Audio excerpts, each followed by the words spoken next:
الحمد لله وحده والصلاة والسلام على من لا نبي بعده.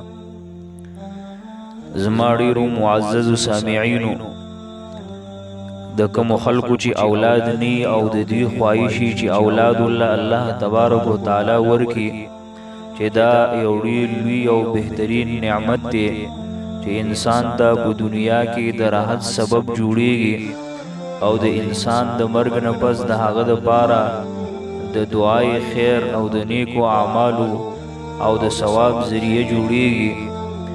دغه نعمت د وصول لپاره د الله تبارک وتعالى نه غوښتل ضروری دي.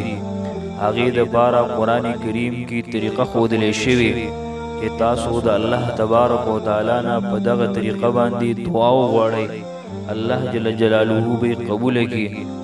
او هغه دعا طریقه دا ده چې دا آیت کریمه به ډیر وای: رب هب لي من لدنك ذرية طيبة انك سميع الدعاء. سوره آل عمران 38 نمبر آیت دی. الله تبارک وتعالى به دا دعا قبول کړي او دله به د اولاد نعمت ورکړي.